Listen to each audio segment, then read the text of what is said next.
हाँ तो बच्चों, अब हम बात करते हैं एक नए चैप्टर की, और वो है मॉडर्न फिजिक्स का फोटो इलेक्ट्रिक इफेक्ट। अब हम मॉडर्न फिजिक्स शुरू कर रहे हैं। मॉडर्न फिजिक्स से नीट के अंदर बड़े आसान से क्वेश्चन आते हैं और बड़े कंफर्टेबली आप उनको सोल्व करके अच्छा स्कोर कर सकते हैं। मॉडर्न फिजिक्स एक तरह से हाईएस्ट स्कोरिंग पार्ट है फिजिक्स का, तो इसको थोड़ी ठीक से पढ़ें। हम कोशिश करेंगे क्रैश कोर्स के कंटेंट में मैक्सिमम चीजें कवर कर लें, ताकि आपका बहुत आसानी से मॉडर्न फिजिक्स के सभी क्वेश्चन सोल्व हो जाए। जितनी भी चीजें बताई जा रही हैं उनको ठीक से समझें, उनको नोट करें, उनकी प्रैक्टिस करें, definitely you will get benefit. तो फोटो इलेक्ट्रिक इफेक्ट की बात करेंगे सबसे पहले, लेकिन फोटो इलेक्ट्रिक इफेक्ट की बात करने से पहले हम बात करेंगे प्लैंक्स की क्वांटम थ्योरी क्या थी। एक्चुअली मैक्स प्लैंक ने लाइट को जो है वो एनर्जी के छोटे छोटे पैकेट से, छोटे छोटे बंडल्स की फॉर्म में बना हुआ माना था। क्वांटा हम पहले भी बात कर चुके हैं, क्वांटा क्या होता है। क्वांटा की बात मैंने इलेक्ट्रोस्टैटिक्स में भी आपको समझाई थी। क्वांटा किसी भी क्वांटिटी की मिनिमम ट्रांसफरेबल वैल्यू होती है। Minimum transferable value of any quantity is known as quanta. So quantum theory की अगर मैं बात करूं तो मैक्स प्लैंक ने ये माना कि जो मिनिमम ट्रांसफर जो एनर्जी में किसी भी बॉडी से दूसरी बॉडी को जो मिनिमम एनर्जी ट्रांसफर कर सकता हूं, उसको हमने एक क्वांटा ऑफ एनर्जी बोला। उसको हम फोटोन भी बोलते हैं, या उसको हम एनर्जी पैकेट भी बोलते हैं। तो एनर्जी पैकेट बोलते हैं, या फोटोन बोलते हैं, या क्वांटा बोलते हैं, क्वांटा ऑफ लाइट ये बोलते हैं, या क्वांटा ऑफ एनर्जी बोलते हैं, एक ही बात है। तो इसके अकॉर्डिंग क्या हुआ, कोई भी ऐसा सोर्स जिसकी पावर पी है, या कोई भी ऐसा सोर्स जो कंटिन्यूसली एनर्जी को एमिट कर रहा है, तो उससे एमिट होने वाली जो एनर्जी है वो एन ई के बराबर होती है। यहाँ एन जो है, मैंने एन जो लिखा है वो नंबर ऑफ फोटोन्स एमिटिंग पर सेकंड, यानी पर सेकंड एमिट होने वाले फोटोन की नंबर है। अगर मान लो एक फोटोन की एनर्जी जो है वो ई है और N photons per second emit हो रहे हैं, तो पर सेकंड एमिट होने वाली जो एनर्जी होगी वो होगी एन ई, ये होगी। ध्यान रखें इसका। तो किसी भी लाइट से, किसी भी लाइट सोर्स से एमिट होने वाली जो energy, light energy from any source is given by Q equal to N E, where E equal to H nu. हम जानते हैं फोटोन की एनर्जी को हम एच न्यू लिख सकते हैं, या हम न्यू को सी बाई लेमडा लिख देंगे तो एच सी बाई लेमडा भी लिख सकते हैं। तो this is equal to Q equal to N E, H N H nu या N H C by lambda. H हम जानते हैं प्लैंक्स कांस्टेंट होता है। प्लैंक्स कांस्टेंट जो है वो यूनिवर्सल कांस्टेंट है, जिसकी value 6.64 into 10 to the power minus 34 joule into second होती है। और यहाँ एक क्वेश्चन बहुत फ्रिक्वेंटली एग्जाम में पूछा गया अभी तक, अगर मेडिकल की हिस्ट्री का सबसे ज्यादा पूछा जाने वाला क्वेश्चन मैं आपको बताऊं तो वो ये होता है कि जनरली वो रिलेट करके पूछते हैं कि किस फिजिकल क्वांटिटी की unit in dimension Planck constant के बराबर होती है। तो आंसर जाता है बच्चों एंगुलर मोमेंटम। आपने एटॉमिक स्ट्रक्चर के अंदर पढ़ा होगा second postulate of the Bohr, और उसके अकॉर्डिंग अगर आपको याद हो कि जो किसी भी ऑर्बिट या वही ऑर्बिट एग्जिस्ट करते हैं जिनका एंगुलर मोमेंटम NH/2π के बराबर होता है। MVR equal to NH/2π। I hope सबको याद आ रहा होगा, ऐसा कोई रिलेशन होता था। MVR equal to NH/2π। MVR is angular momentum, NH/2π। तो आप देखेंगे n और 2π जो है वो नंबर है, वो यूनिट लेस है। तो MVR की यूनिट जो है वो प्लैंक्स कांस्टेंट की यूनिट के बराबर होती है। ये बात हम प्रूव करेंगे इस चैप्टर के अंदर कि प्लैंक्स कांस्टेंट जो है वो यूनिवर्सल कांस्टेंट होता है। इसको आप जो प्रूफ दिया था वो दिया था अल्बर्ट आइंस्टीन ने, और अल्बर्ट आइंस्टीन को इसी बात के लिए नोबेल प्राइज मिला था। तो हम बात करेंगे, ये इंटरेस्टिंग चीज को आपको दिमाग में रखना होगा कि प्लैंक्स कांस्टेंट की जो वैल्यू, न्यूमेरिकल वैल्यू कैलकुलेट की थी, उसको जो यूनिवर्सल कांस्टेंट प्रूव किया था वो प्लैंक ने नहीं किया था, बल्कि अल्बर्ट आइंस्टीन ने प्रूव किया था during the experiments of the photoelectric effect, और उसी चीज के लिए अल्बर्ट आइंस्टीन को नोबेल प्राइज मिला था। तो एच की जो वैल्यू होती है वो 6.64 into 10 to the power minus 34 joule into second, और सी स्पीड ऑफ लाइट है जिसकी वैल्यू आप सब जानते हैं 3 into 10 to the power 8 metre per second. अब देखिए क्या होता है, यहाँ एन जो है वो नंबर ऑफ फोटोन्स है, इस बात ध्यान रखना। तो एन नंबर ऑफ फोटोन्स अगर एमिट हो रहे हैं किसी भी सोर्स से, याद रहे N is the number of photons. N number of photons किसी भी सोर्स से एमिट हो रहे हैं, एक फोटोन की एनर्जी ई है, तो उस फोटोन से एनर्जी जो टोटल एनर्जी एमिट हो रही है वो एन इंटू ई होगी। एन की वैल्यू 1 2 3 एंड सो ऑन हो सकता है, यानी किसी भी लाइट सोर्स से एमिट होने वाली जो एनर्जी होती है वो integral multiple of energy of photon होगी, या एनर्जी ऑफ वन फोटोन होगी। इसका ध्यान रखना है। इसको अपन लॉग क्वांटाइजेशन ऑफ एनर्जी भी बोलते हैं। यहाँ देखिए हमने क्या किया, एचसी की जो वैल्यू है, इसको ये फॉर्मूला आप मेमोराइज कर रखें, ये बहुत ज्यादा मॉडर्न फिजिक्स में आपके काम आएगा। देखिए क्या है, एच की जो अगर मैं जूल इंटू सेकंड में एच की वैल्यू पुट करूँ, और सी की वैल्यू अगर मैं मीटर पर सेकंड में पुट करता हूँ, तो मुझे एमकेएस में सारी चीजें मिलती है। तो इसको हमने कन्वर्ट कर लिया एक नई यूनिट के अंदर। एच सी जो है वो दोनों ही कांस्टेंट है, आप जानते हो सी भी कांस्टेंट है वैक्यूम के अंदर, और एच भी कांस्टेंट है। तो एच और सी जो इनका जो प्रोडक्ट होगा वो भी कांस्टेंट निकल के आएगा। इसकी जो वैल्यू होती है इलेक्ट्रॉन वोल्ट इंटू एंगस्ट्रॉम के अंदर हमने कन्वर्ट कर लिया इसको। तो एच सी की जो वैल्यू होती है 12400 इलेक्ट्रॉन वोल्ट इंटू एंगस्ट्रॉम होती है। इसको याद रखें, ये आपको न्यूमेरिकल सोल्व करने में कई बार हेल्प करेगा। तो यहाँ आप देख सकते हैं जो ई की वैल्यू मैं लिख सकता हूँ किसी भी फोटोन की एनर्जी जो है ई, ई किसी भी एक सिंगल फोटोन की एनर्जी अगर मैं लिख सकता हूँ तो वो लिख सकता हूँ hc की वैल्यू मैंने पुट कर दी 12400 और लैम्डा को मुझे यहाँ एंगस्ट्रॉम में लेना है। तो अगर मान लो कहीं भी मुझे कुछ वैल्यू दे दी जाएगी, सपोज मुझसे कहा जाएगा 6000 एंगस्ट्रॉम वेवलेंथ वाले फोटोन की एनर्जी क्या होगी, तो हमें कुछ नहीं करना, लैम्डा की वैल्यू यहाँ एंगस्ट्रॉम में पुट कर देंगे 6000, तो मुझे ई जो है वो इलेक्ट्रॉन वोल्ट में डायरेक्टली कैलकुलेट होकर मिल जाएगा। मुझे सिर्फ सीधी सीधी बात है 12400 से जो भी मुझे वेवलेंथ गिवन हो एंगस्ट्रॉम में उसकी वैल्यू यहाँ पुट कर देनी है, मुझे उस फोटोन की एनर्जी इलेक्ट्रॉन वोल्ट में मिल जाएगी। तो ये फॉर्मूला आपको बड़ा यूज आएगा, इसको आप याद रखें, it is very interesting and important formula, कई न्यूमेरिकल को सॉल्व करने में आपकी हेल्प करेगा। अब हम बात करते हैं according to Einstein, we know that E = mc square होता है, और इस C को स्प्लिट कर सकता हूँ C into C में, तो मैंने लिखा mc into C, ये mc मास इंटू स्पीड है, तो इसको अपन मोमेंटम लिख सकते हैं, मैंने इसको pc लिखा और E = pc आ गया। ये जितने भी कन्वर्जन है आपको अच्छे से प्रैक्टिस करना है, ये बहुत अच्छे से आना चाहिए, मॉडर्न फिजिक्स में कई बार काम आएंगे। तो हमने यहाँ लिखा E = pc और फिर आप देखिए P की वैल्यू E/c लिख दी मैंने, फिर E की वैल्यू आप जानते हो hν होती है, जिसको मैं hc/λ भी लिख सकता हूँ, तो मैंने इसको hν/c लिखा या hc/λ लिखा, C से हम C को कैंसिल कर देंगे, तो जो मोमेंटम मिलेगा वो h/λ के बराबर मिलेगा। This is the momentum of the photon, momentum of the photon is always written by P = h/λ, right. Effective mass of the photon कैसे लिखा जाता है, देखो आप जानते हैं E = mc स्क्वायर होता है, फिर वहां से मैं m की वैल्यू पुट कर रहा हूँ, तो E = mc स्क्वायर जो हमारे पास था, यहाँ से मैं m की वैल्यू पुट कर रहा हूँ, क्या मिल जाएगा बच्चों, E/c स्क्वायर, फिर E की जो वैल्यू होती है वो आप जानते हो hc/λ लिख सकता हूँ, तो मैंने इसको hc/λ लिखा, hc कैंसिल आउट हो जाएगा, तो यहाँ से effective mass of the photon जो मिलेगा वो h/λc मिलेगा। आप जानते हो h यूनिवर्सल कांस्टेंट है और c speed of light in vacuum which is also constant parameter, that means the effective mass of the photon is inversely proportional to wavelength. देखिए यहाँ पर क्या है, हम कंपैरेटिव स्टडी कर सकते हैं, जैसे मान लो मैं विबग्योर की बात करता हूँ, विजिबल स्पेक्ट्रम की बात करता हूँ, तो विजिबल स्पेक्ट्रम के अंदर सबसे ज्यादा वेवलेंथ जो होती है वो रेड कलर की होती है, सबसे कम वेवलेंथ होती है वो वॉयलेट कलर की होती है। तो जिसकी वेवलेंथ ज्यादा होगी उसका मास कम होगा, इफेक्टिव मास कम होगा, यानी रेड कलर के जो फोटोन्स होंगे उनका इफेक्टिव मास कम होगा as compare to the mass of the violet colour photons. ये ध्यान रखें, effective mass inversely proportional, right. एक बात और दिमाग में रखना, फोटोन का रेस्ट मास 0 होता है, यानी फोटोन रेस्ट पे कभी एग्जिस्ट करता ही नहीं है, फोटोन तभी एग्जिस्ट करता है जब वो C से चल रहा होता है, राइट, या किसी मीडियम के अंदर C/μ, आप जानते होंगे इलेक्ट्रोमैग्नेटिक वेव्स के अंदर भी हमने बात कर ली थी कि किसी भी मीडियम के अंदर जो स्पीड होती है वो C/रिफ्लेक्टिव इंडेक्स ऑफ दैट मीडियम होता है, C/μ, ऑप्टिक्स के अंदर भी आप पढ़ते हैं इसको, तो किसी मीडियम के अंदर स्पीड जो होती है लाइट की वो C/μ होती है। तो याद रहे फोटोन जो है उसका मास तभी एग्जिस्ट करता है जब वो लाइट के फॉर्म में ट्रेवल कर रहा होता है, रेस्ट मास का एग्जिस्ट नहीं करता, क्योंकि फोटोन कभी रेस्ट एग्जिस्ट नहीं करता। तो ये कुछ फॉर्मूले थे जो बड़े इंटरेस्टिंग है, इनको आप प्रैक्टिस करें सभी की, स्पेशली ये फॉर्मूला आपको बहुत अच्छे से याद रखना है। अब हम बात करते हैं इंटेंसिटी ऑफ लाइट। देखिए इंटेंसिटी क्या होता है, किसी भी एरिया से, कोई एरिया को दे दिया जाए, तो इस एरिया से per unit time, per unit area पास होने वाली एनर्जी को ही अपन इंटेंसिटी बोलते हैं। Intensity is what, energy flowing per unit time per unit area. मान लो कोई एरिया मैंने कंसिडर कर लिया, यहाँ से एनर्जी फ्लो रही है, तो इंटेंसिटी को डिफाइन करूंगा energy flowing per unit time per unit area. फिर आप जानते हो एनर्जी पर यूनिट टाइम जो है वो पावर होती है, तो एनर्जी पर यूनिट टाइम को मैं पावर लिख सकता हूँ, तो इंटेंसिटी की वैल्यू में लिख सकता हूँ पावर अपॉन एरिया। तो इंटेंसिटी की वैल्यू लिख दी मैंने पावर अपॉन एरिया। आप इसकी यूनिट यहाँ देख सकते हैं, जूल पर सेकंड पर मीटर स्क्वायर, या जूल पर सेकंड को मैं वॉट लिख सकता हूँ, तो वॉट पर मीटर स्क्वायर भी लिख सकता हूँ इंटेंसिटी की यूनिट में। इंटेंसिटी की यूनिट होती है वॉट पर मीटर स्क्वायर। फिर आप देखिए पावर जो है मेरे पास, मैं इंटेंसिटी फिर से बात कर सकता हूँ, जो मैंने यहाँ लिखा पावर अपॉन एरिया। तो आप देखिए एनर्जी जो है, अब यहाँ एक बात ध्यान रखना है, यहाँ हमने कहा ये जो एन जो हमारा था ये टोटल नंबर ऑफ फोटोन्स थे, एन की वैल्यू 1 2 3 एंड सो ऑन थी। यहाँ जो मैंने लिखा है capital N is the number of photons falling in T second. मान लीजिए ये एरिया था, इससे टी टाइम में कितने फोटोन पास होकर जाते हैं वो कैपिटल एन है। तो मैंने capital N is what, number of photon crossing that area of cross section in T second, तो मैंने एन लिखा है। तो अगर मान लो टी टाइम के अंदर N capital N number of photon पास हो जाते हैं, तो कितनी एनर्जी पास हो जाती है, N H nu upon T A, जो मैंने यहाँ लिखा है। यहाँ मैंने ई की वैल्यू एन एच न्यू लिख दी। अब आप देखिए N is the total number of photon, T is time, this becomes number of photons per unit time, जिसको मैं लिखा स्मॉल एन, इसको मैं लिख सकता हूँ small n H nu upon area.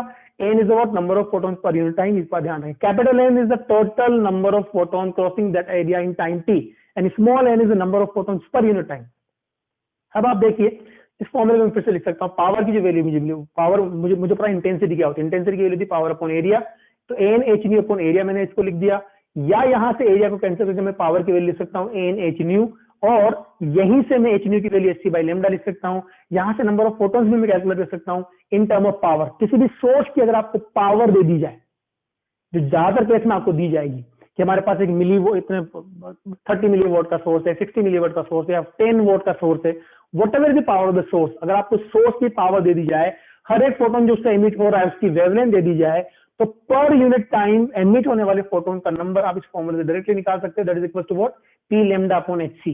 Basically क्या है, देखिए अब सिंपल सी बात समझे, पावर पी है, ठीक है, और ये एच सी बाई लेमडा से हमने डिवाइड कर दिया, तो हमें पावर क्या है, पावर पर यूनिट टाइम एमिट होने वाली एनर्जी। तो पर यूनिट टाइम एमिट होने वाली एनर्जी अगर पी है और एक फोटोन की energy h C by lambda है, तो उसको मैं डिवाइड कर दूं, नंबर ऑफ फोटोन मुझे डायरेक्टली मिल जाएगा। तो हम इसको डायरेक्टली भी कैलकुलेट कर सकते हैं, पर आप चाहें इसको डायरेक्टली याद रखें, p lambda upon H c is what, number of photons emitting per unit time.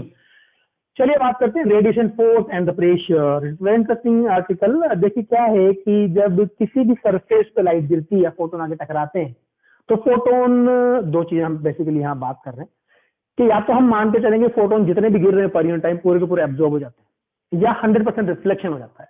ये दो केस तो स्टैंडर्ड केस है। ये भी पॉसिबल है 60% फोटोन एब्जॉर्ब हो गए, 40% फोटोन रिफ्लेक्ट हो गए, या 30% जो है वो एब्जॉर्ब हो गए, 70% रिफ्लेक्ट हो गए। तो according to different situations, different type of the problems will be framed, और हम उनको सोल्व भी कर सकते हैं कंफर्टेबली। फिलहाल हम ये मान के चल रहे हैं, दो केस स्टैंडर्ड हमने लिए हैं, कि पहले केस के अंदर जितने भी फोटोन किसी सरफेस पे गिर रहे हैं, सारे के सारे फोटोन 100% एब्जॉर्ब हो रहे हैं। ये 100% एब्जॉर्ब होने वाली सरफेस है, राइट। अब आप समझे, अगर मान लो किसी भी सरफेस पर आगे फोटोन टकराता है, हम जाते हैं फोटोन का मोमेंटम h बाई लैम्डा होता है, तो अगर एक फोटोन आगे टकराया, एक फोटोन आगे टकराया, तो उस फोटोन का initial momentum h by lambda था, फाइनल मोमेंटम 0 हो गया। तो चेंज इन मोमेंटम क्या मिला मुझे, फाइनल माइनस इनिशियल निकालता हूं, तो फाइनल माइनस इनिशियल क्या निकलेगा, 0 minus h by lambda, that will give what, minus h by lambda. तो एक फोटोन के टकरा के एब्जॉर्ब होने से जो मोमेंटम में चेंज आया वो माइनस h बाई लैम्डा होगा। तो अगर मान लो पर यूनिट टाइम एन फोटोन आगे टकरा रहे हैं, तो पर यूनिट टाइम जो चेंज इन मोमेंटम होगा वो क्या होगा बच्चों, अगर n photon per unit time आगे टकराते हैं, तो n h by lambda is a change in momentum per unit time. Change in momentum per unit time तो फोर्स होता है, तो मुझे फोर्स मिल जाएगा, फोर्स को एरिया से डिवाइड कर दूंगा, मुझे प्रेशर मिल जाएगा, हम प्रेशर भी कैलकुलेट कर सकते हैं। इसका ये मतलब हुआ कि किसी सरफेस पे आकर के अगर फोटोन टकराते हैं, तो डेफिनेटली इस पर फोर्स एक्सर्ट करते हैं, इस पर प्रेशर एक्सर्ट करते हैं। हम उसकी बात करते हैं वन बाय वन फॉर्मूला हम कैसे मॉडिफाई कर सकते हैं। देखिए इनिशियल मोमेंटम हमने जो लिखा है वो एन एच बाई लेमडा लिखा है। N is the total number of photons striking on the surface in time t. Capital N is the total number of photons striking at that surface in time t. T time में टकराने, it's not per unit time, t time में करो कितना टकराया वो था capital N. तो यहां लिखा P initial is N H by lambda, P final is 0। अब मैं लिखूंगा चेंज इन मोमेंटम, तो चेंज इन मोमेंटम क्या होता है, फाइनल माइनस इनिशियल क्या मिला, minus N H by lambda. ये minus N H by lambda क्या था, ये टी टाइम के अंदर टोटल जो मोमेंटम में चेंज आया वो था। अब मैं फोर्स कैलकुलेट करता हूँ, total change in momentum upon total time taken. अगर मैं टोटल टाइम टेकन को टी कंसिडर कर लेता हूं, तो total change in momentum minus N H by lambda था। अब यहां देखिए ये जो मेरा कैपिटल एन, जो total number of photons t time में टकराए थे वो था, तो this divide by time is what, number of photons per unit time, जिसको मैंने स्मॉल एन से लिखा। तो ये हो जाएगा मेरे पास minus N H by lambda. This is the force exerted on the surface. याद रहे सिस्टम का टोटल मोमेंटम कंजर्व रहेगा। ये हम बात कर रहे हैं किसी फोटोन के लिए। आप मुझे बताइए इनिशियल मोमेंटम इधर था बच्चों, ये इनिशियल मोमेंटम था, ठीक है, फाइनल मोमेंटम इधर होता, तो फाइनल मोमेंटम 0 है। तो change in momentum of the photons अगर मैंने निकाला, तो फोटोन्स का जो चेंज इन मोमेंटम आया वो minus N H by lambda आया टोटल, और फोटोन्स के ऊपर जो लगने वाला फोर्स आया वो minus N H by lambda आया। Minus N H by lambda per unit time, क्योंकि ये number of photons per unit time है, तो per unit time change in momentum ही फोर्स होता है। अब सिस्टम पे नेट एक्शन फोर्स तो 0 है। तो अगर मैं आपसे देखूं कि फोटोन जितने भी n number of photons per unit time गिर रहे हैं, उन पे लगने वाला फोर्स आप देखें नेगेटिव आ रहा है, मतलब इस तरफ जिधर फोटोन चल रहे हैं तो उसके अपोजिट आ रहा है। तो सरफेस पे लगने वाला उतना ही फोर्स राइटवर्ड आएगा डेफिनेटली, क्योंकि सिस्टम पे नेट एक्शन फोर्स की वैल्यू क्या होगी, 0। तो ये जो हमारे पास सरफेस है, इस सरफेस पे इधर फोर्स लग रहा होगा, और इस फोर्स की वैल्यू होगी minus N H by lambda, sorry plus n H by lambda is the force acting on the surface. याद रहे सरफेस पे लगने वाला force n H by lambda rightward होगा। अब हम बात करते हैं प्रेशर की। अगर मान लो ए एरिया पर आगे फोटोन बीम टकरा रही है, तो फोटोन बीम की उसका ए एरिया क्रॉस सेक्शन पे आगे टकरा रही है, तो प्रेशर डिफाइन कर सकता हूं फोर्स अपॉन एरिया। फोर्स हम यहाँ निकाल चुके थे, मैंने यहाँ साइन हटा दिया, मैग्नीट्यूड लिया है, या मैं ये बात कर सकता हूं कि मैं इसकी बात कर रहा हूं प्लेट पे लगने वाले फोर्स की, तो राइट वाइट लग रहा था, नेगेटिव साइन डायरेक्शन शो कर रहा था, फोटोन्स पे इधर फोर्स आ रहा था, प्लेट पे उधर फोर्स लगेगा, तो फोर्स का डायरेक्शन पॉजिटिव हो जाएगा, प्लेट के ऊपर जो प्रेशर डिफाइन करूंगा तो फोर्स अपॉन एरिया यानी एनएच बाई लैम्डा ए हो जाएगा। फिर एन की value number of photons per unit time, यहां से पुट कर देंगे, हमने पहले निकाल लिया था p lambda upon H c, तो मैंने यहां पुट कर दिया एन की वैल्यू क्या, p lambda upon H c. आप एच से एच को कैंसिल कर सकते हैं और लैम्डा से लैम्डा को कैंसिल कर सकते हैं, तो फोर्स पर यूनिट एरिया मुझे मिला पी अपॉन ए सी। याद रहे ये पी जो है ये पावर है, सोर्स की पावर, या कोई भी बीम अगर इसकी पावर, तो power upon a into c, this is what I by c pressure था। याद रहे पावर अपॉन एरिया हमने इंटेंसिटी पहले निकाल ली थी, यहां देखिए आप इंटेंसिटी हम निकाल चुके थे ऑलरेडी, पावर अपॉन एरिया, तो पावर अपॉन एरिया यानी पी अपॉन ए की जगह हमने इंटेंसिटी पुट कर दी, तो जो प्रेशर मुझे मिला वो आई बाई सी मिला, और प्रेशर होता है फोर्स पर यूनिट एरिया, तो यहां से फोर्स निकाल सकता हूं, एफ इक्वल टू मुझे मिलेगा आई ए बाई सी।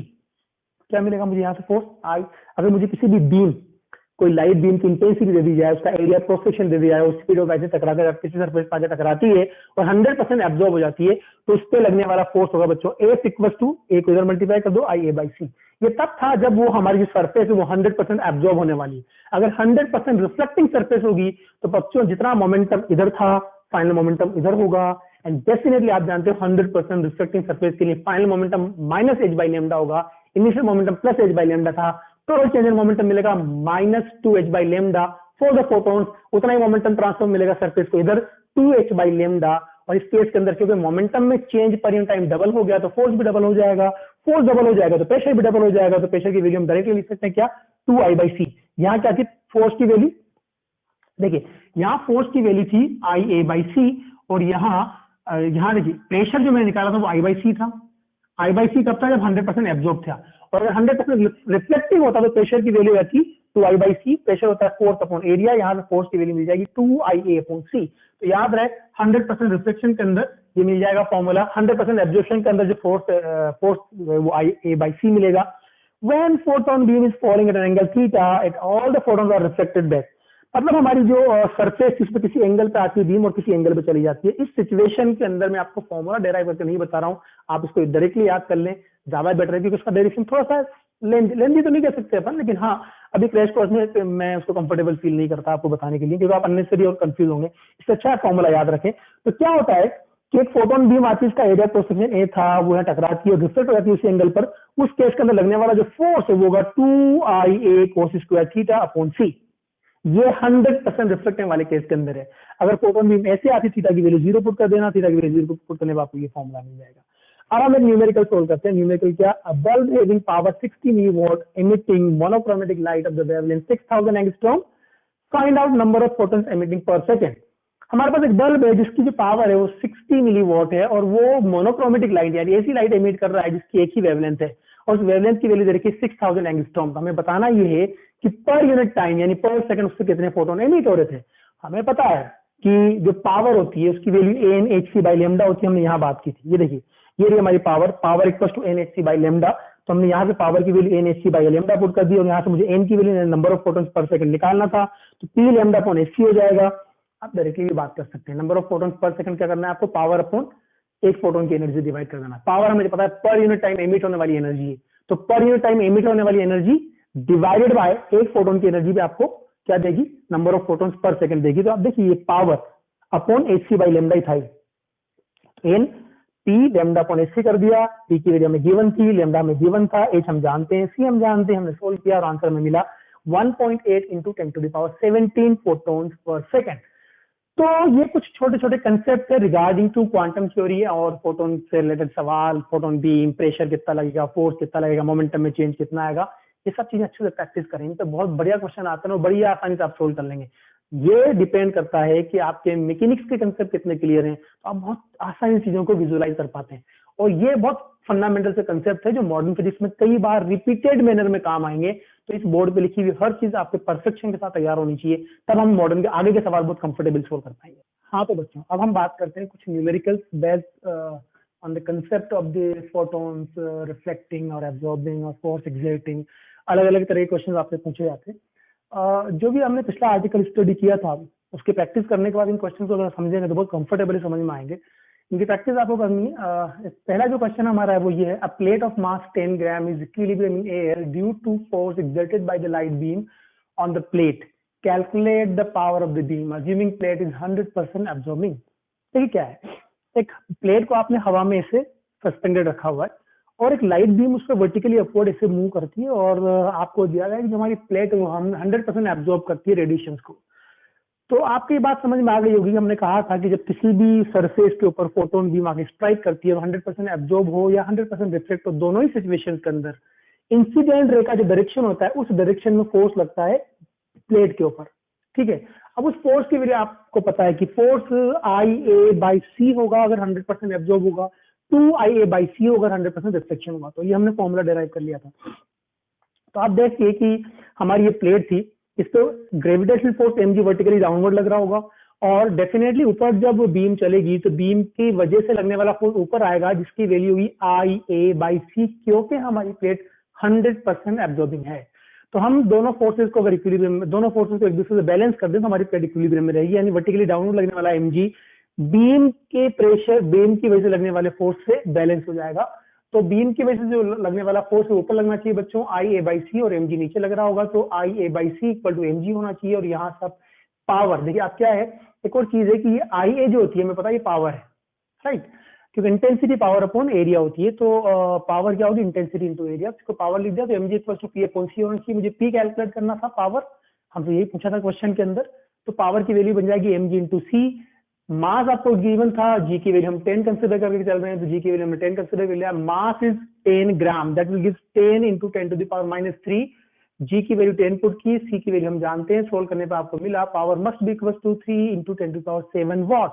इतनी पावर होनी चाहिए इस बीम की, तब जाके 10 ग्राम की जो प्लेट है इसको हम हवा के अंदर रोक के रख सकते हैं इसकी वजह से लगने वाले फोर्स के थ्रू। नेक्स्ट क्वेश्चन है, how many number of photons of the wavelength 6600 nanometer must be fall per second on 100% reflecting surface to exert 1 Newton force on the surface। एक सरफेस हमें दी जाती है, हमसे कहा जाता है कि इस पे पर यूनिट टाइम कितने फोटोन्स गिराएं, जिसकी वेवलेंथ क्या होनी चाहिए 6600 नैनोमीटर।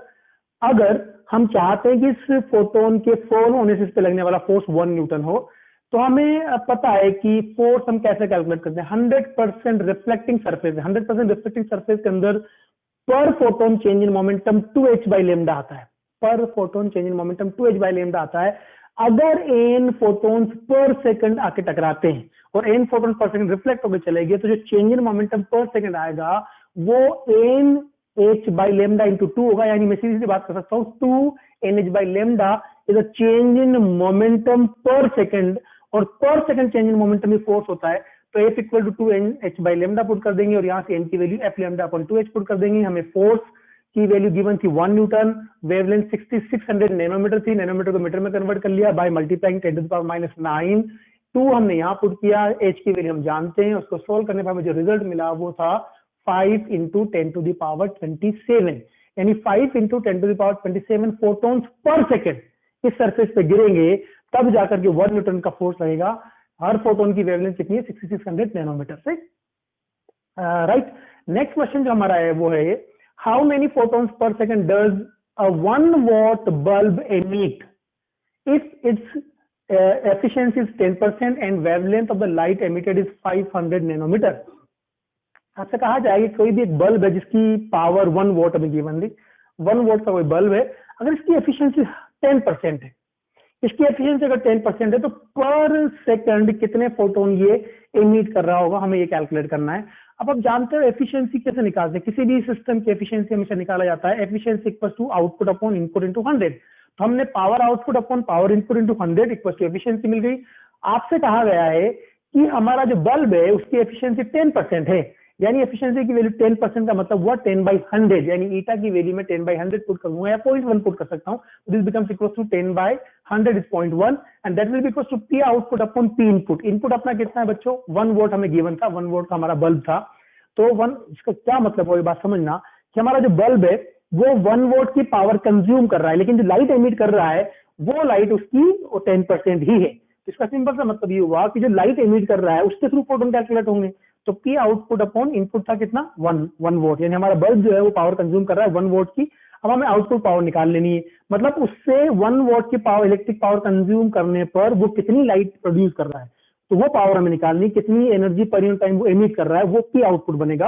तो p output upon input is 1 and that will be equal to 0.1, that will give what, p out is 0.1 watt. या मतलब ये हुआ 1 वोट का जो बल्ब है अगर वो पर 1 वोट की इलेक्ट्रिकल पावर कंज्यूम करता है तो 0.1 वोट की लाइट एमिट कर रहा होगा, तब उसकी हम बोलेंगे एफिशिएंसी 10% है। तो हमने यहाँ पावर की वैल्यू निकाली, आउटपुट पावर की वैल्यू क्या है 0.1 वॉट। हमें पता है पावर क्या होती है, पावर होते है energy flowing per unit time. तो अगर मान लो पावर ये है और एक फोटोन की एनर्जी hc बाई लेमडा थी, तो जो हमारे नंबर ऑफ फोटोन मुझे कैलकुलेट करने हैं, नंबर ऑफ फोटोन कैसे कैलकुलेट करूंगा, पावर अपॉन एक फोटोन की एनर्जी, तो number of photon is equal to power upon hc by lambda. Power की वैल्यू 0.1 थी, लेमडा की वैल्यू 500 नैनोमीटर थी, नैनोमीटर को मीटर में कन्वर्ट करने के लिए 10 टू द पावर -9 से मल्टीप्लाई कर दिया और hc की वैल्यू हमने यहाँ पुट करके सॉल्व किया, हमें जो आंसर मिला वो है 2.53 into 10 to the power 17 photons per second.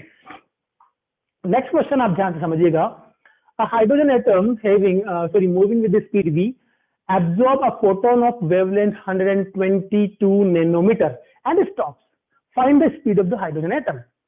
Question ये कि हाइड्रोजन एटम था जो मूव कर रहा है किसी स्पीड v से, अब वो एक फोटोन को एब्जॉर्ब करके रेस्ट पे आ जाता है। इसका ये मतलब हुआ कि वट एवर भी momentum of the hydrogen atom in particular direction, जैसे मान लो राइटवर्ड डायरेक्शन के अंदर मोमेंटम ऑफ हाइड्रोजन एटम जो था वो mv था, और उल्टी डायरेक्शन के अंदर, अपोजिट डायरेक्शन के अंदर कोई फोटोन आता है जिसका मोमेंटम h बाई लेमडा होता है, उसको एब्जॉर्ब कर लेता है और रेस्ट पे आता है। रेस्ट पे आने का मतलब ये हुआ कि सिस्टम का फाइनल मोमेंटम जीरो होगा, हमारा फोटोन तो एब्जॉर्ब हो गया और हाइड्रोजन एटम रेस्ट पे आएगा तभी फाइनल मोमेंटम जीरो होगा। तो अगर हमारा जो हाइड्रोजन एटम है वो रेस्ट पे आता है, तो मैंने जो डायग्राम बनाया उसको ध्यान से समझे, हाइड्रोजन एटम जो था वो v स्पीड से इधर ट्रेवल कर रहा है, एक फोटोन इस तरह ट्रेवल करता है, फोटोन का मोमेंटम h बाई लेमडा था, हाइड्रोजन एटम का मास अगर m है जो कि गिवन था यहाँ पर m है, तो इसका मोमेंटम mv बनेगा। तो ये प्लस mv और माइनस hc बाई लेमडा की वैल्यू जीरो होनी चाहिए क्योंकि फाइनल मोमेंटम हमारा जीरो हो चुका है। तो हमने क्या लिखा बच्चा, by conservation of linear momentum mv minus hc by lambda equal to zero, इसका मोमेंटम प्लस mv था, इसका माइनस h बाई लेमडा था, that will be equal to zero, तो फाइनल मोमेंटम जो है वो जीरो है। फाइनली हमारा हाइड्रोजन एटम रेस्ट पे आ चुका है। यहां से v कैलकुलेट कर सकता हूँ, mv इक्वल टू क्या मिलेगा h बाई लेमडा, और v की वैल्यू मिलेगी h upon lambda m। h Planck's constant की वैल्यू हमने पुट की, लेमडा 122 नैनोमीटर गिवन था, नैनोमीटर को मीटर में कन्वर्ट करना नहीं भूलना है, और हाइड्रोजन एटम का मास गिवन था 1.67 इंटू 10 टू द पावर -27। हम इसको पुट किया और सॉल्व करने पर हमें जो रिजल्ट मिला वो है 3.24 मीटर पर second. So this is the answer of the question. ठीक है, नेक्स्ट क्वेश्चन हमारा जो है वो थोड़ा अच्छा क्वेश्चन है, इस तरह के क्वेश्चन से आप थोड़ा प्रैक्टिस कर लेना। क्वेश्चन ये है कि a beam of white light falls on a surface which absorbs 70% light and rest of the light is reflected।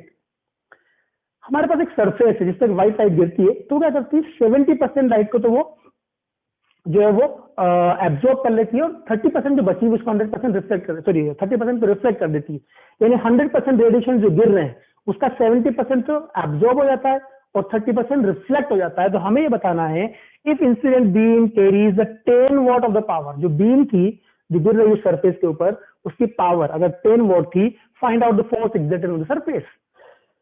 तो ठीक है, करते हैं इस सवाल को सोल्व। क्या करना है हमें कि हमारे पास एक बीम है, लाइट बीम, वो लाइट बीम की पावर आपको 10 वॉट गिवन थी।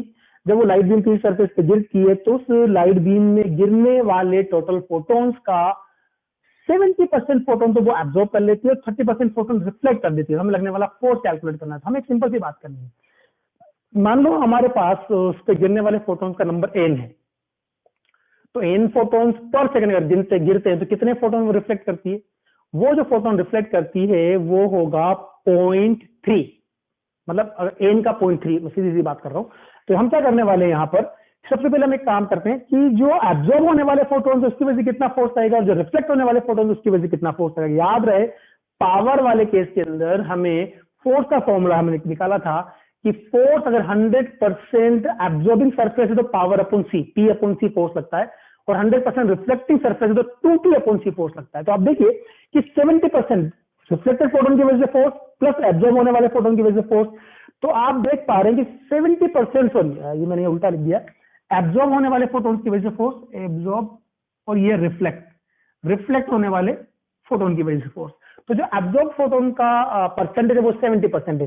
तो 70% का मतलब हुआ टोटल फोटोन का 0.7 photon, and 70/100 this is a percentage को जो मैंने है उसको कन्वर्ट कर लिया है।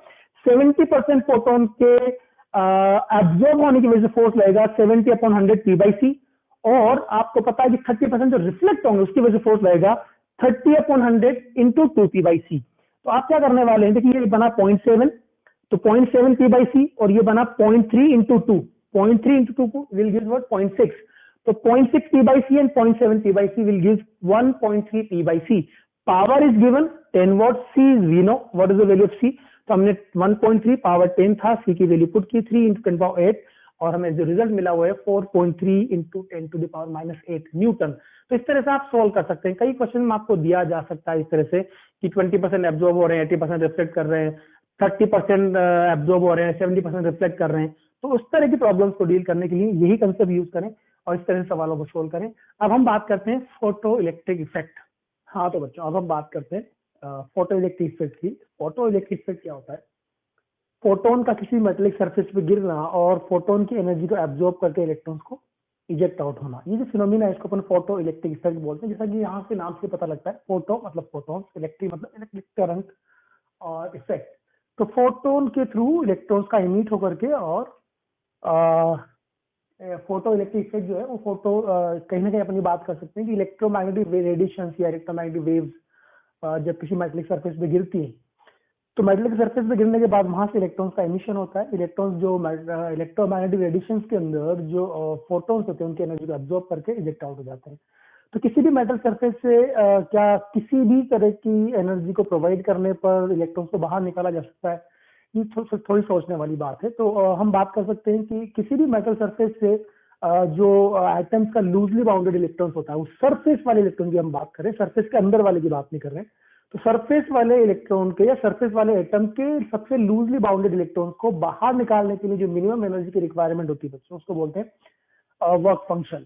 अगर हम उस एनर्जी से ज्यादा एनर्जी के फोटोन्स को फोल्ड करते हैं तो फोटोन की एनर्जी को एब्जॉर्ब करके इलेक्ट्रॉन्स का एमिशन होता है।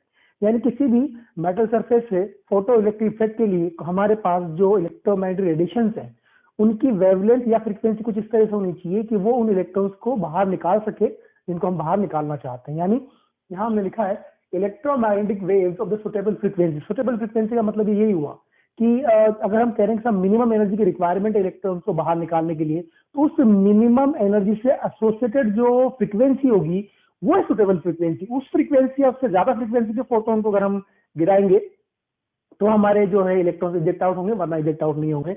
अब उस मिनिमम फ्रीक्वेंसी को क्या बोलते हैं?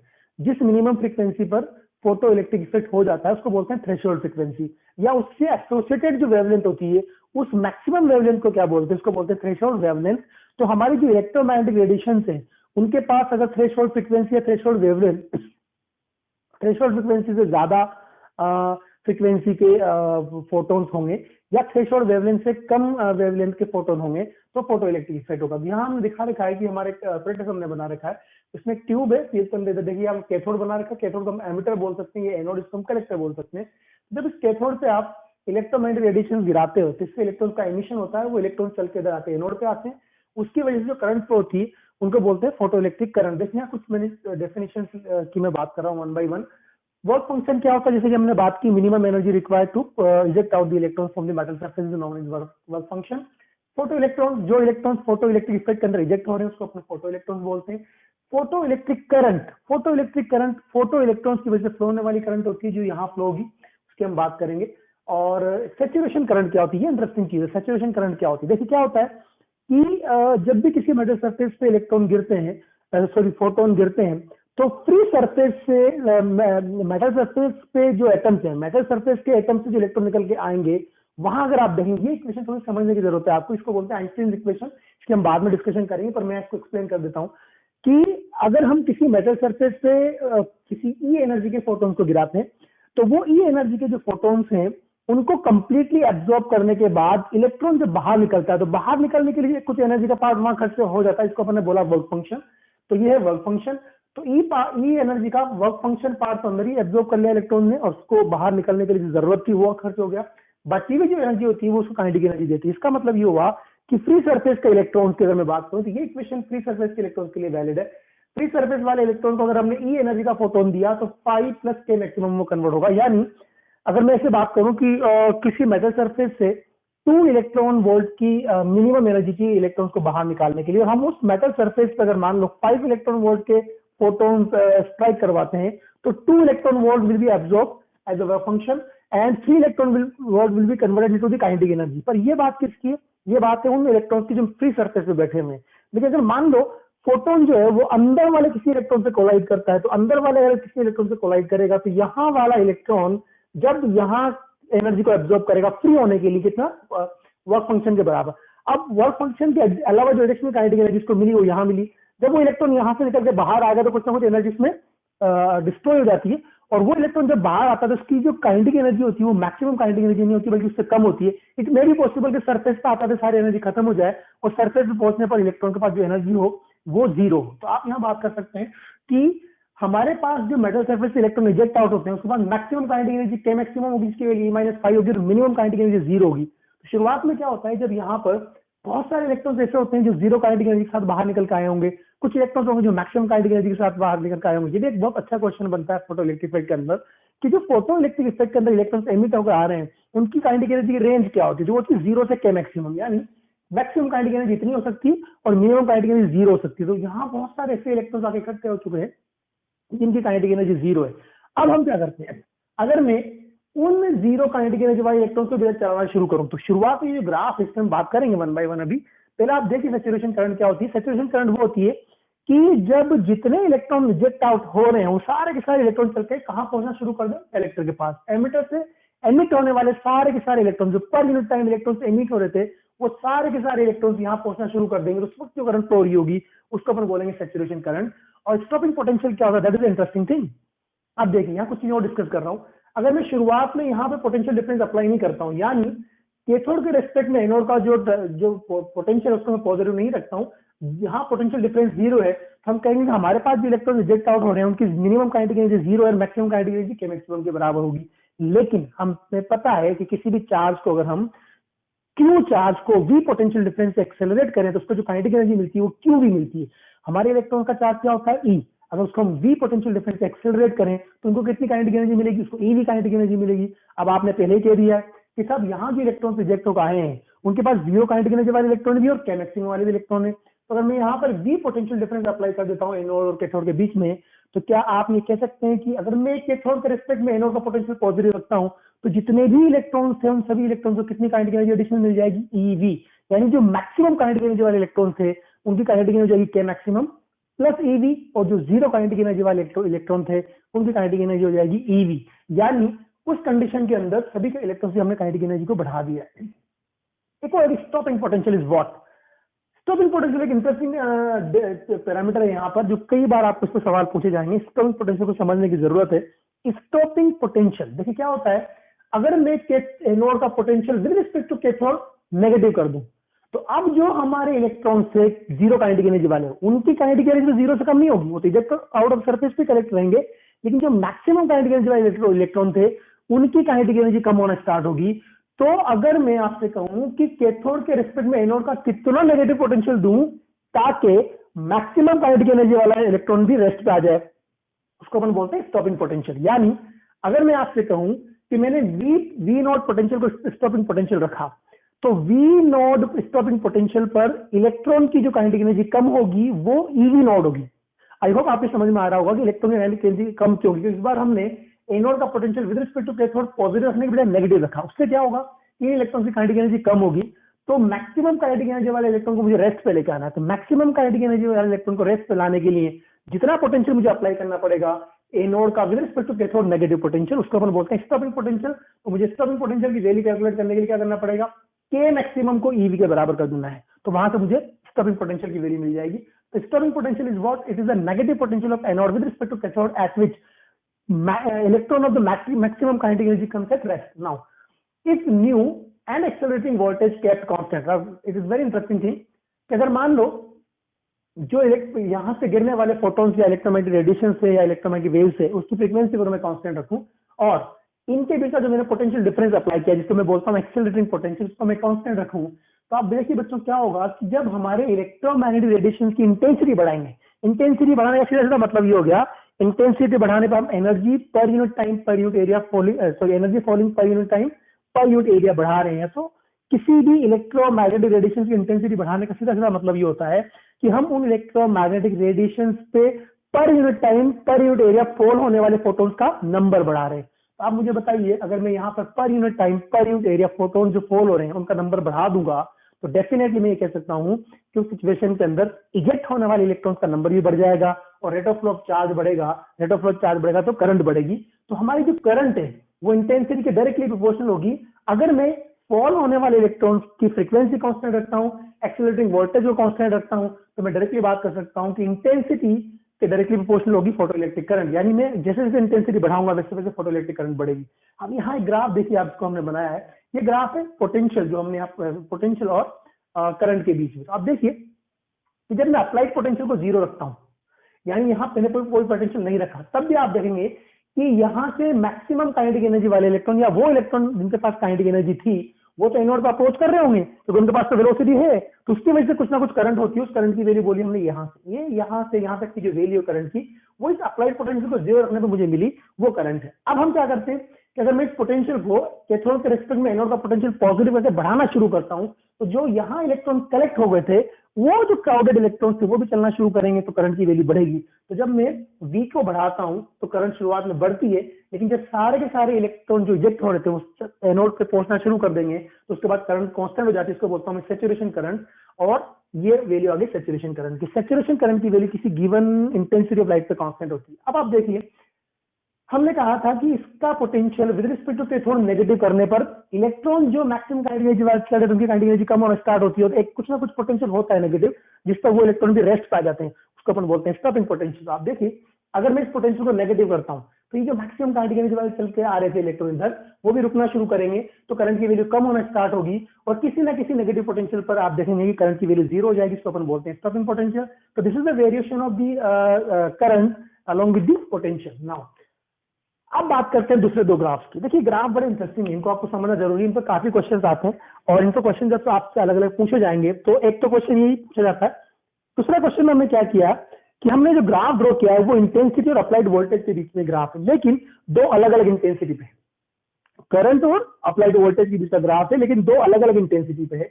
अभी आपको मैंने समझाया कि अगर मैं इंटेंसिटी बढ़ाता हूं तो पर यूनिट टाइम फॉल होने वाले फोटोन का नंबर बढ़ता है, तो पर यूनिट टाइम इजेक्ट होने वाले इलेक्ट्रॉन का नंबर भी बढ़ेगा, एंड डेफिनेटली उसके अंदर सैचुरेशन करंट की वैल्यू बढ़ेगी। लेकिन आपको ये पता होना चाहिए कि अगर मैं फॉलिंग लाइट की फ्रीक्वेंसी नहीं बदलता हूं, अगर मैं फ्रीक्वेंसी नहीं बदलता हूं तो मैंने ई नहीं बदला, और फाई किसी भी मेटल सरफेस के लिए कांस्टेंट पैरामीटर होता है। याद रहे, work function is the property of the metal surface, तो ये भी कांस्टेंट है और ये भी कांस्टेंट था, इसका मतलब के मैक्सिमम की वैल्यू कांस्टेंट है, और के मैक्सिमम की वैल्यू कांस्टेंट, स्टॉपिंग पोटेंशियल की वैल्यू भी कांस्टेंट होगी, क्योंकि मैंने आपसे कहा के maximum is equal to E V naught होता है, E is the constant parameter, तो डेफिनेटली स्टॉपिंग पोटेंशियल की वैल्यू भी कांस्टेंट होगी। अब आप देखिए कि अगर मैं फॉल होने वाले इलेक्ट्रॉन्स की फ्रीक्वेंसी नहीं बदलता हूं तो मैं मैक्सिमम काइनेटिक एनर्जी नहीं बदल रहा हूं, मैक्सिमम काइनेटिक एनर्जी नहीं बदल रहा हूं तो मैंने स्टॉपिंग पोटेंशियल की वैल्यू नहीं बदली।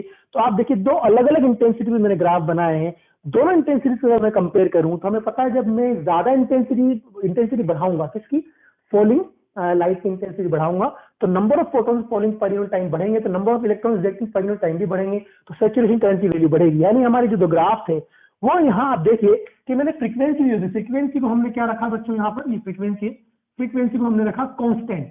तो अगर मैं फ्रीक्वेंसी को कांस्टेंट रख करके अलग अलग इंटेंसिटी पे ग्राफ ड्रॉ करूंगा तो हायर इंटेंसिटी पे सैचुरेशन करंट की वैल्यू ज्यादा होगी। आप देखिए ये जो है ये सैचुरेशन करंट किस पे थी, इंटेंसिटी I1 पर, और ये सैचुरेशन करंट इंटेंसिटी I2 पर। तो इंटेंसिटी ज्यादा होने पर सैचुरेशन करंट की वैल्यू बढ़ जाएगी, लेकिन आप देखेंगे इस स्टॉपिंग पोटेंशियल की वैल्यू कोई चेंज नहीं होगी। दूसरा ग्राफ मैंने बनाया है जिसमें दो अलग अलग ग्राफ है, लेकिन ये इंटरेस्टिंग चीज ये है कि इंटेंसिटी हमने कांस्टेंट रखा। अगर हम इंटेंसिटी कांस्टेंट रखते हैं सैचुरेशन करंट में कोई चेंज नहीं आएगा, और सैचुरेशन करंट में कोई चेंज नहीं आएगा जो ग्राफ में हो रहा है शो। अब आप देखिए दूसरे केस में हमने क्या किया कि हमारा जो ये स्टॉपिंग पोटेंशियल है, यहां देखिए ये है -V01 और इस पर लिखा मैंने -V02। ये बात को इंडिकेट करता है कि हमारे फॉल होने वाली लाइट की जो फ्रीक्वेंसी थी वो अलग अलग थी। अगर मैं यहाँ देखिए फॉल होने वाली लाइट की फ्रीक्वेंसी बढ़ा देता हूं, मतलब मैं उसकी फोटोन्स की एनर्जी बढ़ाई, फाई कांस्टेंट था, एक ही मेटल पे मैं एक्सपेरिमेंट कर रहा हूँ तो फाई कांस्टेंट है। अगर मैं ई बढ़ाता हूँ तो K मैक्सिमम बढ़ेगा, K मैक्सिमम बढ़ेगा तो स्टफिंग पोटेंशियल की नेगेटिव वैल्यू भी बढ़ जाएगी। तो अगर मान लो ये वाला ग्राफ मैंने ν1 फ्रीक्वेंसी के इलेक्ट्रोमैग्नेटिक रेडिएशन के लिए ड्रॉ किया है और ये ν2 के लिए ड्रॉ किया है, तो बच्चों यहाँ मैं डायरेक्टली बात कर सकता हूँ ν2 विल बी ग्रेटर देन होगा ν1, यानी हायर फ्रीक्वेंसी की लाइट अगर मैं गिराता हूँ तो स्टफिंग पोटेंशियल की वैल्यू भी ज्यादा होगी। लेकिन आप देखिए दोनों के अंदर मैंने maximum value of the saturation current जो है वो कांस्टेंट है, तो हमारी जो इंटेंसिटी है वो कांस्टेंट है। यानी दो अलग अलग एक्सपेरिमेंट हमने किए हैं, दोनों एक्सपेरिमेंट में हमने क्या करा, फ्रीक्वेंसी बदल दी, लेकिन इंटेंसिटी ऑफ लाइट चेंज नहीं की। जब मैं इंटेंसिटी ऑफ लाइट चेंज नहीं करूंगा तो डेफिनेटली सैचुरेशन करंट में कोई चेंज नहीं आएगा। Now explanation of the photoelectric effect bye Einstein, वही बात जो हमने यहाँ की।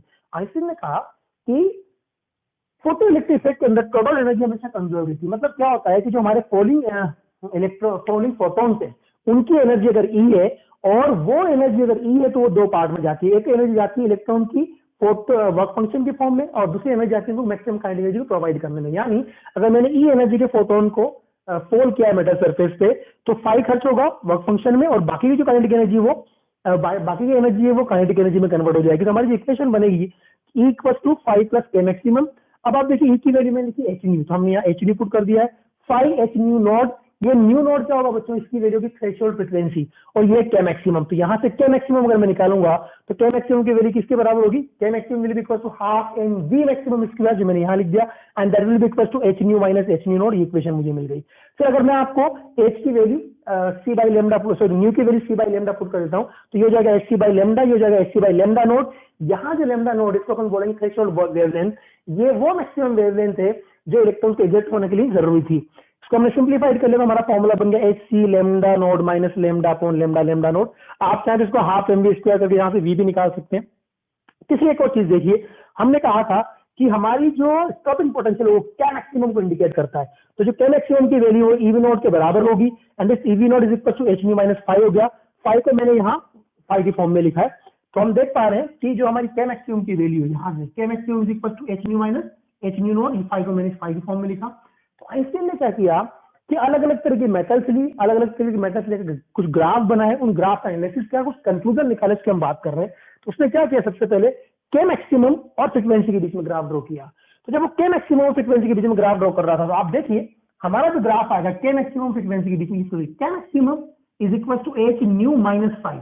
तो इस इक्वेशन को आप देखेंगे तो K maximum equal to h nu minus 5। तो बच्चों ये स्ट्रेट लाइन की इक्वेशन है, y equal to mx plus c। Intercept हमारा नेगेटिव आ रहा है, h हमारा स्लोप होगा, तो इंटरसेप्ट नेगेटिव कितना है, -5। तो ये वाला जो पहला ग्राफ है हमारा, ग्राफ नंबर 1, ये ग्राफ नंबर 1 बोल देता हूँ, ये ग्राफ नंबर 2 बोल देता हूँ। ग्राफ नंबर 1 का जो इंटरसेप्ट है वो यहाँ से यहाँ तक -5 है, और इसका जो ग्राफ नंबर 2 का जो इंटरसेप्ट वो -5 है। यानी मैंने दो अलग अलग मेटल्स के लिए ग्राफ, अलग अलग मेटल्स में मैंने ये ग्राफ प्लॉट किए हैं। पहली वाली जो मेटल उसका वर्क फंक्शन 5 के बराबर, दूसरी वाली मेटल का वर्क फंक्शन 5 के बराबर है। जो सेकंड मेटल उसका वर्क फंक्शन ज्यादा है। उसने क्या किया, जब हमने ग्राफ ड्रॉ किया तो उसके एनालिसिस के अंदर ग्राफ जो है वो स्ट्रेट लाइन मिला, और स्ट्रेट लाइन तो मिला ही मिला, पर उसका जो स्लोप है वो कांस्टेंट मिला। और वो स्लोप बच्चों किसके बराबर मिलेगा, यहाँ से y equal to amx plus c को अगर कंपेयर करूंगा तो ये h जो है वो स्लोप दे रहा है। तो वहां जो स्लोप मिला tan theta equal to h मिला। वो जितने भी मेटल्स के लिए आप ग्राफ बनाते हो सबके लिए स्लोप की वैल्यू कांस्टेंट मिलती है। तो वहां उसके बात समझ में आ गई कि ये जो h था वो कांस्टेंट था, और यहीं से उसने h को कांस्टेंट प्रूव किया, उसकी न्यूमेरिकल वैल्यू कैलकुलेट की, और उसकी बात के लिए आइंस्टाइन को नोबेल प्राइज मिला था। अब हम देखते हैं कि अगर मैं graph K maximum versus new के बीच ड्रॉ करने के बजाय स्टॉपिंग पोटेंशियल और न्यू के बीच ड्रॉ करूंगा तो यहाँ से मिल जाएगा। तो आप देखिए यहाँ स्टॉपिंग पोटेंशियल की value V naught is equal to h upon e frequency minus 5 upon e। इस बार जो हमारा इंटरसेप्ट होगा वो 5 अपॉन e होगा, जो यहाँ आ रहा है। इस बार भी ग्राफ स्ट्रेट लाइन में आएगा, लेकिन इस बार स्लोप की वैल्यू बन जाएगी h अपॉन e। तो आइंस्टीन के अकॉर्डिंग दोनों जगह स्लोप की वैल्यू कांस्टेंट मिली, h भी कांस्टेंट था, e भी कांस्टेंट था, h यहाँ पे यूनिवर्सल कांस्टेंट प्रूव हुआ, और इसी चीज के लिए आइंस्टीन को नोबेल प्राइज मिला। अब हम बात करेंगे कुछ न्यूमेरिकल्स की जो फोटो इलेक्ट्रिक इफेक्ट पे बेस्ड होंगे। आई होप आपके फोटो इलेक्ट्रिक इफेक्ट के बेसिक कंसेप्ट समझ में आए होंगे। It is more than enough information for you in crash course. तो बच्चों आप बात करते हैं कुछ एग्जांपल्स की जो बेस्ड है फोटो इलेक्ट्रिक इफेक्ट के ऊपर। पहला एग्जांपल हमारे पास है जिसके अंदर लिखा हुआ है, in an experiment of the photo electric emission following observations were made. First observation was wavelength of the incident radiation is 1980 angstrom. Stopping potential is 2.5 volt. Find out the maximum kinetic energy of the photoelectron, work function, and threshold frequency. So we know that the stopping potential is the indicator of maximum kinetic energy of photoelectrons. हमने समझा था कि stopping potential जो है वो potential होता है, या अपन इसे बात कर सकते हैं कि स्टॉपिंग पोटेंशियल एनोड का कैथोड के रिस्पेक्ट में वो नेगेटिव पोटेंशियल है जिसके ऊपर मैक्सिमम काइनेटिक एनर्जी वाला फोटो इलेक्ट्रॉन्स भी रेस्ट पाया जाता है। इसका मतलब स्टॉपिंग पोटेंशियल के इक्विवेलेंट जो एनर्जी होती है वो एनर्जी मैक्सिमम काइनेटिक एनर्जी को इंडिकेट करती है। हम सीधी सी बात करेंगे कि अगर मुझे स्टॉपिंग पोटेंशियल की वैल्यू फाइंड करनी है तो सीधी सी बात करेंगे के मैक्सिमम इक्वल टू क्या होगा, E V naught. V naught is stopping potential और ई ये है स्टॉपिंग पोटेंशियल की, वो वैल्यू 2.5 वोल्ट हमें गिवन थी। तो यहाँ से जो हमें वैल्यू मिलती है के मैक्सिमम की वो है 2.5 इलेक्ट्रॉन वोल्ट। आई होप समझ में आपको आया होगा कि अगर हम इलेक्ट्रॉनिक चार्ज को वोल्ट से मल्टीप्लाई कर दें तो हमें इलेक्ट्रॉन वोल्ट में एनर्जी मिलती है। सेकंड हमसे पूछा है वर्क फंक्शन की वैल्यू क्या होगी। बच्चों वर्क फंक्शन कैसे कैलकुलेट करेंगे? हमारी जो आइंस्टीन की इक्वेशन थी वो इक्वेशन क्या बोलती थी कि जो एनर्जी हम इंसिडेंट करते हैं that energy is equal to 5 plus K maximum. तो वहां से अगर मैं आपको ई की वैल्यू कैलकुलेट करना चाहूँ तो ई पहले मुझे इलेक्ट्रॉन वोल्ट में कैलकुलेट कर लेना है, यानी जो हमारे इंसिडेंट होने वाले फोटोन्स है उनकी एनर्जी में कैलकुलेट करना चाहूँ इलेक्ट्रॉन वोल्ट में। हमें पता है इंसिडेंट लाइट की जो वेवलेंथ थी वो 1980 एंगस्ट्रॉम थी। तो अगर मैं 12400/980 को यूज करूंगा तो डायरेक्टली मुझे इलेक्ट्रॉन वोल्ट के अंदर इंसिडेंट फोटोन्स की एनर्जी मिल जाएगी, that is 6.26 electron volt. Now from the Einstein's equation we can write E equals to 5 plus K maximum, and from here 5 equals to E minus K maximum. 5 equals to E minus K maximum is 6.26 and K maximum is 2.5, which will give 3.76 electron volts. So this is the work function of that matter. And third part is what? Threshold frequency. Threshold frequency हम कैसे निकालेंगे? Threshold frequency basically work function is equal to H new threshold. तो अगर मुझे new threshold निकालना है तो H new threshold equal to work function. From here nu threshold is equal to what? सबसे पहले एक बात ध्यान रखें कि हमारा जो वर्क फंक्शन आया था वो इलेक्ट्रॉन वोल्ट में आया था। अब इसको अगर मुझे जूल में कन्वर्ट करना है तो मुझे 1.6 इंटू 10⁻⁻19 से मल्टीप्लाई करना पड़ेगा। तो ये पूरा पैरामीटर जो मेरा आया वर्क फंक्शन मुझे जूल में कैलकुलेशन मिल चुकी है। अब क्योंकि जूल में कैलकुलेशन मिल चुकी है तो H nu threshold is equal to this in joule will give nu threshold is equal to what? 3.76 into 1.6 into 10⁻19 joule divided by 6.64 into 10⁻34, which is the value of the Planck's constant. So it will give 9.1 into 10 to the power 14 hertz. So this is the value of the threshold frequency. Now next question is what? A metal surface is irradiated with the monochromatic light of the variable wavelength. Above the wavelength 5000 angstrom, there is no photoelectric emission from the metal surface. हमें पता है कि threshold wavelength वो maximum wavelength या वो minimum wavelength है जिससे कम wavelength पे फोटोइलेक्ट्रिक इफेक्ट होगा। उससे ज्यादा वेवलेंथ के अगर हम फोटोन गिराएंगे तो बच्चों एनर्जी कम हो जाएगी, और एनर्जी कम होने पर अगर एनर्जी थ्रेशोल्ड वर्क फंक्शन से कम हो जाती है तो फोटोइलेक्ट्रिक इमिशन नहीं होता है। तो थ्रेशोल्ड वेवलेंथ वो वेवलेंथ है जिससे कम वेवलेंथ होने पर फोटोइलेक्ट्रिक इमिशन होगा। इसका मतलब कहा है कि about the wavelength 5000 angstrom there is no photoelectric emission. इसका मतलब ये है कि हमारी जो 5000 एंगस्ट्रॉम है ये थ्रेशोल्ड वेवलेंथ है। Now are emitted, photoelectrons are emitted with an unknown wavelength. Stopping potential is 3 volt. अब हमें क्या कहा गया है कि हमारे पास एक अननोन वेवलेंथ, वो जो वेरिएबल वेवलेंथ की लाइट हम गिरा रहे हैं उसमें कोई अननोन वेवलेंथ से फोटोइलेक्ट्रिक इमिशन होता है, और जो फोटोइलेक्ट्रिक इमिशन होता है तो उसके लिए मैक्सिमम काइनेटिक एनर्जी वाले इलेक्ट्रॉन्स को रोकने के लिए जो हमें रिवर्स पोटेंशियल लगाना पड़ता है वो 3 वोल्ट है, दैट इज स्टॉपिंग पोटेंशियल हमें गिवन था 3 वोल्ट। अब हमें पता है find out the value the unknown wavelength. तो हमें क्या कुछ नहीं करना, हम आइंस्टीन की इक्वेशन यूज करनी है। हमें पता है के मैक्सिमम इक्वल होता है E-5, के maximum equal to E V naught होता है, स्टॉपिंग पोटेंशियल की वैल्यू 3 वोल्ट गिवन थी, इसका मतलब maximum kinetic energy 3 electron volt होगी। तो this 3 electron volt will be equal to what? E की वैल्यू लिखूंगा, अगर मुझे ई की वैल्यू लिखनी तो hc/λ। अगर मैं इसको डायरेक्टली इलेक्ट्रॉन वोल्ट में कैलकुलेट करना चाहूँ तो मुझे पता है फॉर्मूला मुझे यूज करना पड़ता है 12400 upon this lambda is in angstrom. So this can be written as 12400 upon lambda, and phi can be written as 12400 upon 5000, that is the threshold wavelength. From here we can solve the value of lambda, which will give 2262 angstrom. So this is the answer of the question. यानी जो unknown wavelength की light हमारी थी उसकी जो wavelength है वो 2262 angstrom है। Now next question is what? Illuminating the surface of the certain metal after alternatively with the light of the wavelength lambda 1 equals to 0.35 micrometer and lambda 2 equals to 0.54 micrometer.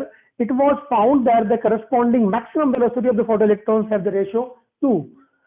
Find out the work function of the metal. देखिए यहाँ पर ये जो wavelength है 0.35 micrometer, इसको अगर आप angstrom में कन्वर्ट करेंगे तो this will give 35 100 angstrom and 0.54 micrometer will give 5400 angstrom. तो हमसे कहा जाता है कि ये जो वेवलेंथ है ये वेवलेंथ कम है, अगर ये वेवलेंथ कम है तो इससे एसोसिएटेड एनर्जी ज्यादा होगी, तो इससे एसोसिएटेड जो इस लाइट की वजह से फोटो इलेक्ट्रॉन निकलेंगे उनकी काइनेटिक एनर्जी ज्यादा होगी, इससे जो फोटो इलेक्ट्रिक इफेक्ट होगा उससे जो इलेक्ट्रॉन निकलेंगे उनकी काइनेटिक एनर्जी कम होगी। तो आप देखिए कि हमें जो मैक्सिमम काइनेटिक एनर्जी से इजेक्ट होने वाले इलेक्ट्रॉन थे उनकी वेलोसिटी का रेशियो 2 गिवन है। बच्चों अगर वेलोसिटी का रेशियो 2 गिवन है, हमें पता है kinetic energy half M V square होती है, तो अगर हम सीधी सीधी बात करेंगे हमारी जो इक्वेशन थी आइंस्टीन की, k maximum equal to hc by lambda minus 5 का मैंने रेशियो ले लिया, half M V one square upon half M V two square hc by lambda 1 minus 5 hc by lambda 2 minus 5, half M को आप यहाँ cancel कर देंगे तो this will give v1 square upon v2 square. v1 by v2 का ratio हमें 2 given था, तो v1 स्क्वायर अपॉन v2 का रेशियो 4 हो जाएगा, तो ये वैल्यू मुझे 4 मिलेगी, तो this will give 4:1 equal to hc by lambda 1 minus 5 upon hc by lambda 2 minus 5।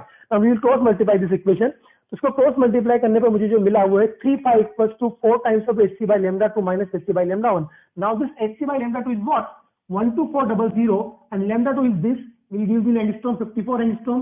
सो इसकी वैल्यू सोल्व की हमने 12400 को ये वैल्यू पुट कर दी 3500 0.35 माइक्रोमीटर का मतलब 3500 एंगस्ट्रॉम होता है। After solving it will give the 3 equal to 5.64 electron volt, that means the phi equals to 5.64 upon 3, that is a 1.88 electron volt. This is the work function of metal. इस question के अच्छे से practice कर लेना, ये काफी बार exam में repeated में पूछा गया है।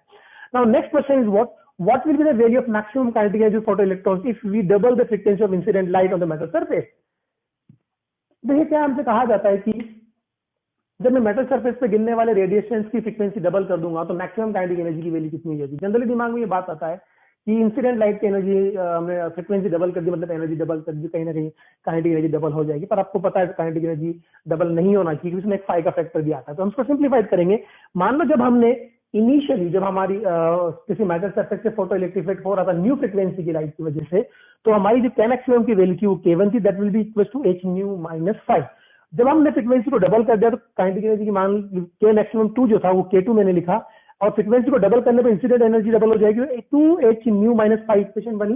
ये दो इक्वेशन है मेरे पास। अब मैं क्या करता हूँ, इक्वेशन 1 को 2 से मल्टीप्लाई करता हूँ और इक्वेशन 1 को 2 से मल्टीप्लाई करके इसमें से इक्वेशन 2 को माइनस कर दूंगा। तो इक्वेशन 1 को जब 2 से मल्टीप्लाई करूंगा तो इक्वेशन मुझे देगी 2k1 equal to 2h new minus 25, और इक्वेशन 2 मेरे पास थी k2 equal to 2h new minus 5। जब इसमें इसको माइनस करूंगा तो मुझे मिलेगा 2k1 minus k2 equal to minus 25 plus 5। देखिए ये क्या है, 2k1 माइनस k2 और ये minus 25 plus 5 will give minus 5। Minus 5 को उधर लाके ऐड कर दूंगा, माइनस k2 उधर चला जाएगा, तो आप देखिए यहाँ पे k2 की वैल्यू मिलेगी 2k1 प्लस 5। इसका मतलब जो होता है ये कि पहले जो काइनेटिक एनर्जी थी वो k1 थी, उसकी डबल वैल्यू 2k1 होगी, तो जो हमें फाइनल काइनेटिक एनर्जी मिली फ्रीक्वेंसी को डबल करने पे वो 2k1 प्लस 5 मिली, यानी हमारी जो जितना वर्क फंक्शन था उसके बराबर काइनेटिक एनर्जी डबल से ज्यादा हो जाएगी। सॉरी, काइनेटिक एनर्जी की जो वैल्यू है वो 2 गुनी प्लस 5 के बराबर हो जाएगी। तो आप देख पा रहे हैं कि फ्रीक्वेंसी को डबल करने पर काइनेटिक एनर्जी डबल से ज्यादा हो जाती है। This is the most common question which is asked in exams. तो आप इन क्वेश्चन से प्रैक्टिस करें। Further we will talk about next type of the questions, और हम फिर से बात करेंगे कि जो dual nature of the particle क्या था, डी ब्रोगली वेवलेंथ क्या होती है, उससे भी रिलेटेड हम कंसेप्ट समझते हैं, उसको न्यूमेरिकल सोल्व करते हैं।